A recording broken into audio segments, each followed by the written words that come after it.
Why human being wants to kill? What we notice throughout the pages of history, it seems like history, whenever you study history, is like all you see is a killing from a different countries, ethnic background, different background, religious background. Why human being wants to kill? Why killing? They study this in criminology.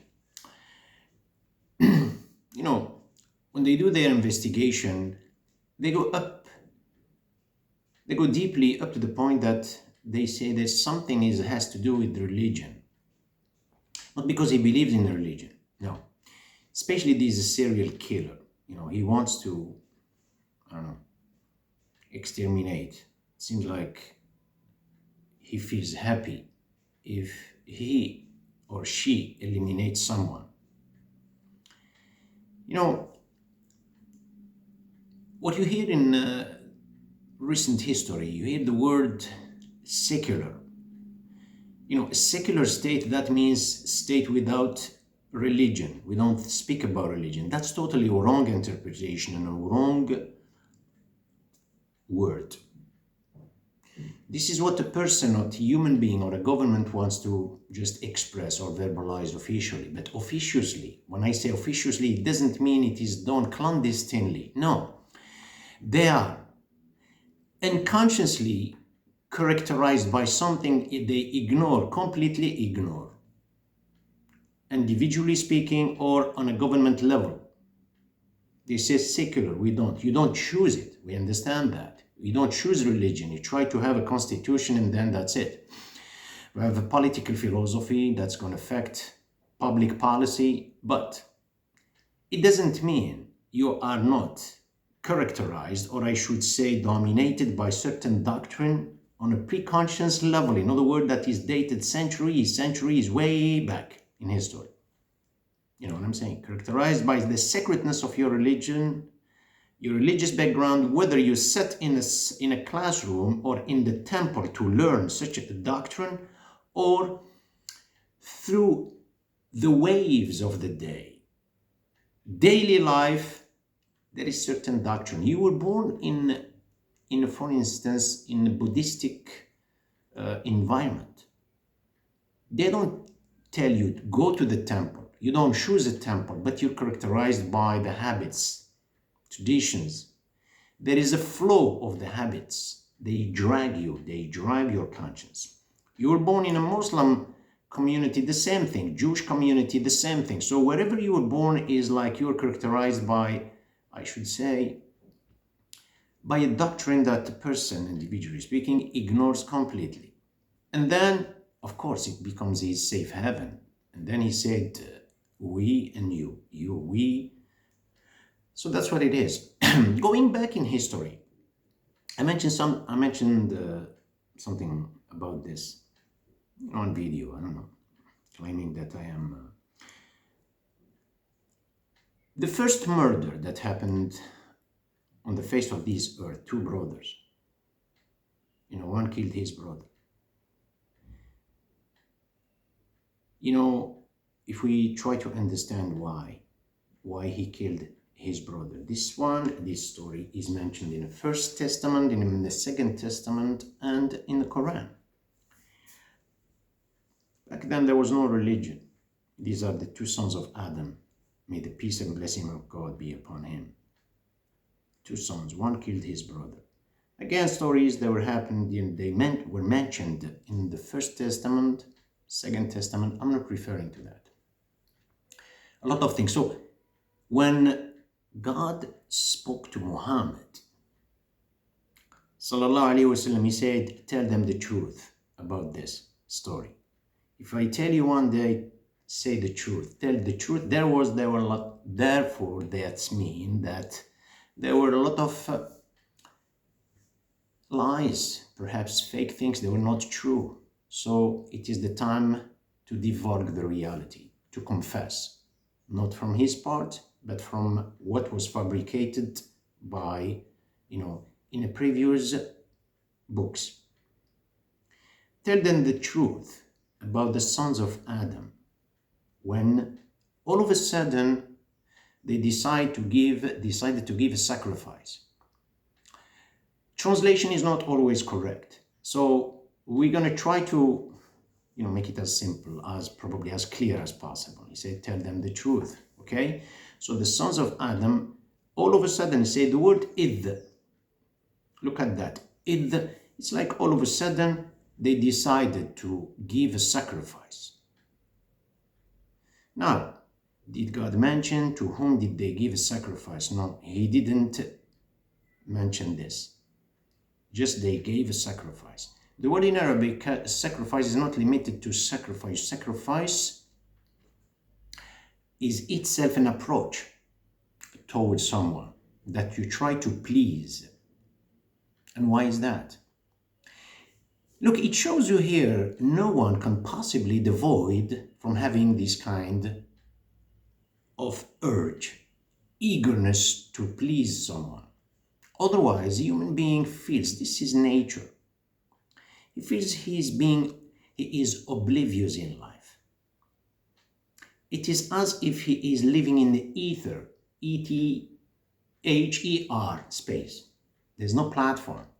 He feels being pushed off, left off. He has always this tendency to please someone. Therefore, he constructs an audience, and the audience that he constructs on his conscience to please usually is referring to the reputation and the fame of his entourage, to gain status, to gain a place in this society, admirable society or entourage. And then, why is that? Because he wants to be validated. When in fact, it is a slavery. Person cannot be for the self, he has always to please someone. So anyway, getting back to the sacrifice, I said sacrifice is an approach to someone. Look at the way it's written in Arabic. Say, وَاتْلُ عَلَيْهِمْ نَبَأَ ابْنَيْ آدَمَ بِالْحَقِّ إِذْ قَرَّبَا قُرْبَانًا. So they give a sacrifice. Then he said, it was accepted from one of them and it was not accepted from the other. A question might raise our concern why it is put in a passive voice. فَتُقُبِّلَ مِنْ أَحَدِهِمَا وَلَمْ يُتَقَبَّلْ مِنَ الْآخَرِ. If the acceptance of the sacrifice was God's responsibility, he would have said it. If the sacrifice had been the responsibility, God's responsibility, God would have said, I accepted from one of them and I refused from the other. Since the matter of acceptance and rejection relies on both of them. Each one of them responsibility, that's why he put it in a passive voice. And God knows best. So it was accepted from one of them, it was refused from the other. He didn't say it was refused, it was not accepted from the other. We want to make deviate a little bit to give a definition of giving a sacrifice to someone, giving a sacrifice for the sake of someone. Giving a sacrifice to someone is you hand over something to someone. It doesn't matter. Usually when we hear about the sacrifice, in other words, you slaughter an animal, then you give it to people. That's what it is in religious environment. They say you sacrifice, you kill an animal, you slaughter an animal, then you give the animal to someone, to some people, poor people. You give a sacrifice for the sake of someone, meaning who dominated your conscience that you feel you want to devote yourself to, you want to show your approach to. For the sake of him, you did this sacrifice. That's what it means, for the sake. That's the importance of the observer. The importance of the observer is very important to the point that you humiliate yourself. The self becomes nothingness in front of this audience, the whom I'm giving the sake for the sacrifice. Look, it's very brief statement. He said, it was accepted from one of them, it was not accepted from the other. Then the brother, the one who killed, the first homicide, fratricide, the first one on this planet. He said, I kill you. Look, you don't see the link here. In the Quran, God mentions something. He provokes his thoughts. You know what I'm saying? To think, to try to approach something, to go deep, to scrutinize the situations, not to give a story like this. As I said earlier about criminology, they know this, but still they scratch the surface. They understand that. They understand why the human being, the self, becomes so important that if he is, by coincidence, disturbed by some beliefs, person decide to exterminate, because the self is very important. Then he said, I kill you. The other one responded different. He said, if you try to do something to me, in the statement, in the words, he said, I'm not going to react the same thing to you. Anyway, I don't want to go far with this because probably we're going to deviate from the main topic. But why killing was the first thing to cross his mind? There was a sign that God showed both of them. I'm not referring to that. An external signs too. Signs that showed the acceptance, but he felt it. Why he felt, the person who killed, he felt that his sacrifice was not accepted. Look, today is to confirm the conformity. You know what I'm saying? What this person was doing and what this person was doing today is the last epitome to show. The epitome to show, to be manifested. Both of them, they were preached by their father, by God, that they should maintain the state of humility in front of God. That is, the soul, the healthy soul is the soul that is showing humility in front of the sublimity. That's worship in front of lordship. Human being is worshiping anyway. Whether he admits that, whether he confesses whether not, but he is worshiping. Isn't that better that what the prophets, they come and tell you, they guide you towards the right humility, to the right worship. You worship which audience? Otherwise, you're going to worship someone anyway. So, the one that was, I'm talking about the birth of civilization, or talking about the one that was killed. He's all the time, you know what I'm saying? The self didn't have any importance in front of God. He was worshiping God. This person, was he worshiping God? We don't know yet. After an investigation, see what God said in the Quran? The person who killed, talking about the subject, he said his soul prompted him to kill his brother. سولت له نفسه قتل أخيه. Why the other one, his soul didn't tell him to kill his brother? God mentioned those terms for people to understand. Today's psychology, we call these compulsions. These are irresistible forces that were spawned to the surface of the conscience. They drag a person against his will, that's it. He's not responsible. No, he is responsible. He developed those forces himself. Those forces of compulsion to go to kill, and why killing? This person, the jester, I'm not talking about the external jester. The external jester is not mentioned in the Quran. I'm talking about the intention.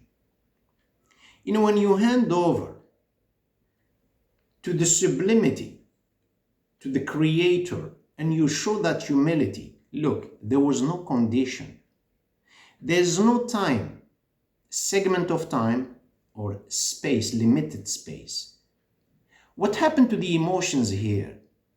They become like, centrifugal, the forces, they are spun from the center towards centripetal, and we have centrifugal.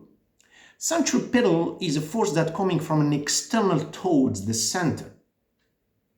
Centrifugal is spun from the center towards the peripheries, much like a magma in the center of Earth. That's how it happened. This splendor, this immensity, he felt it in his heart because there was no condition. God was, you know what I'm saying, the absolute, let's use this word. He was not characterized by the self, he was not characterized by time, he was not characterized by space or manner. He did it unconditionally. That gesture, or for the sake of whom he did it, he felt that existence. And he was not disturbed by anybody. The other one, did he give it to God? No, he gave it to the self. The self was glory to him. Now getting back to our life here. Today what you notice in life everywhere. You notice everywhere. We have temples, religion, we have this. It's just a temple. The temple in the heart is not existing. The temple in the mind is not, I enter a temple, a synagogue, a church, mosque, I enter. But I enter in my own mosque and my own synagogue. Because the most important thing is, in old schools, they practice humility, how to maintain that humbleness. Look at the actions today. Actions are, all of the actions, even words, they are offensive. The actions are offensive. Driving is offensive. You see me the way I drive, you would think that I just robbed the bank. The one who is in front of me on the left, I blow the horn, and of course, he's a bad person. All kind of words. When I pass him, there is another one. And I pass him, there's another one. All of these people are opponents to me, up to the point they become my adversaries, and then they become my enemy. Stupidity, that's a soft word, stupid, and then idiot, and then when in fact, all these opponents, they were one impulse in the back of my subconscious that pop up to the surface like an air bubble that pops up to the surface of the water. This pops up to the surface of my conscience. One, if I had dealt with it, I would have been free in front of all these people. I neglected it. One impulse outside me is a multiplicity. Does it mean? Everybody is my adversary. Anyone who is challenging my flamboyance is my enemy, is an opponent. And again, if the situation gets severe to the point that the glory gets up, challenging something in life, such as a regime, such as, for instance, let's say religion, then he becomes my enemy. I have to eliminate him. Getting back to the person, the brother who killed his brother, God said his soul told him. How can that soul tell you? Why the other one, his soul didn't tell him to kill his brother? He didn't develop those forces, compulsions, those irresistible forces that dragged him. He was more into submission. He was more into the center, his forces. The faith that was true, he was sincere. He inherited gestures that are coming from the outside to inside. This is what you notice in the old time. Man or woman. Today, no. Everything is found from the center towards the periphery. Centrifugal. All this from out. There's no search welcoming the world. How can that an adversary is developed? Who developed the first adversary in this existence? Not on earth, but in a celestial world. That was Satan. How come? How did he develop? You know, was he looking for Adam to devaluate him, to humiliate him before Adam's existence? Was he looking for him? Yes. You know, the state of flamboyance, superiority, the self-aggrandizement, you create an enemy. You'll be looking for an enemy without realizing it. Because in order to prove this flamboyance, you need the force that contradicts, not the force that's going to win. No, the force that you're going to knock him down in order to prove yourself on a podium of existence. So you look for him. To be safe side, to be on the safe side, is to practice humility. And that's what's the cause why religion is to maintain the intuition. Why a human being wants to be like this? Why he is looking for uniqueness. I'm unique. I'm the first person who created to beat the record. You know, is the only... Why he has this? This is not his identity. It's coming from... Go to the verse. Muslims know that. Non-Muslims, I mean, it's preferable, advisable to not, to look at this. God said, when I breathed into him from my soul, إِذَا نَفَخْتُ فِيهِ مِنْ رُوحِي فَقَعُوا لَهُ سَاجِدِينَ. He said, that soul, it's God's soul. That's why there is this superiority, flamboyance. But are you going to keep it? That's a counterphobic reaction. That's going to lead you to disaster, which is going on today with all the wars, with all the killings. You're going to look at the religion, you say, why are you talking about Muslims? Muslims are worshipping. I'm not talking the worship. I'm not talking about what you do. That's up to the sincerity. Someone is doing this sincerely towards the, I'm talking about sublimity. He's going to gain something. You can have a million of people or a billion or whatever, all of them, they put their head down. It doesn't mean the glory of God is dominating their conscience. The self is dominating his conscience. As the one who killed, he was preaching the self. He was not preaching God. I said his importance was more than God. That's the reason why the day of the contest, it was not a contest. Nobody asked them. Everybody is subject to give a sacrifice to prove himself. Someone is with this, someone is with the self. This person, who was the observer, the killer? In his conscience, it was the self. The self observing the self. Can you take this example of a dog trying to reach his tail and keep turning around like a vortex? A vortex? That's what is going on in the person, is the conscience, the conscience, the emotions are tourbillonnement. It's like a vortex turning around.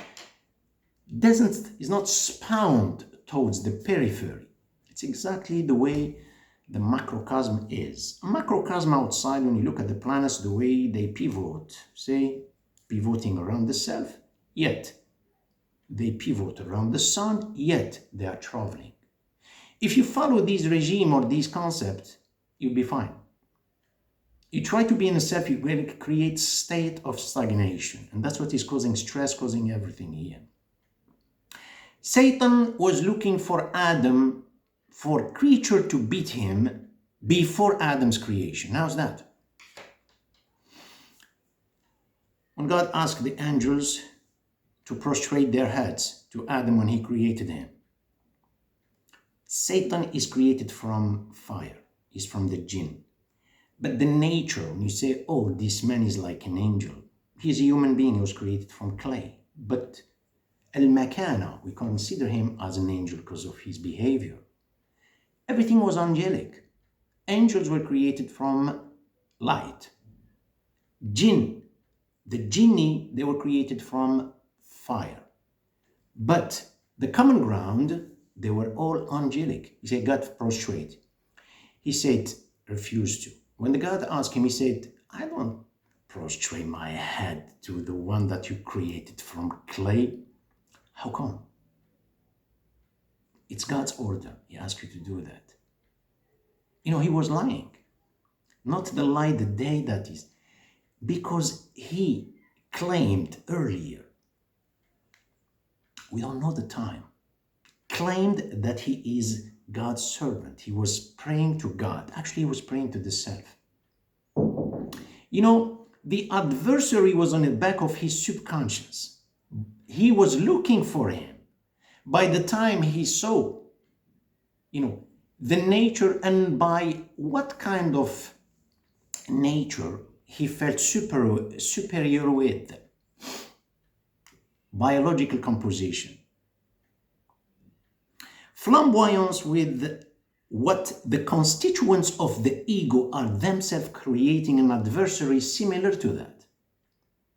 If he claimed knowledge, his adversary will be a knowledgeable person. If he claimed physiognomy, beauty on physiognomy, his adversary will be a beautiful person. But he glorified the nature, the fire. He created me from fire. You created him from clay. God told him, what has prevented you? He is asking him. Look at the gentle words from the Creator. What had prevented you from prostrating? Is there any force? Like he said, I don't prostrate my head to a clay. The satanic frequency that is dominating the world today. Before you think about an adversary, take a look at what are the constituents of the ego. The reason why we were told by the time you reach this kind of going is like by itself. This flamboyance is going by itself. Try to give credit to the Creator. Go back. People love you. And they don't know why they love you. They don't know how to explain it. Anyway, I think we went far a little bit. Hopefully, these words do mean anything. I know sometimes are a little deep, but thank you for watching. I'll see you soon.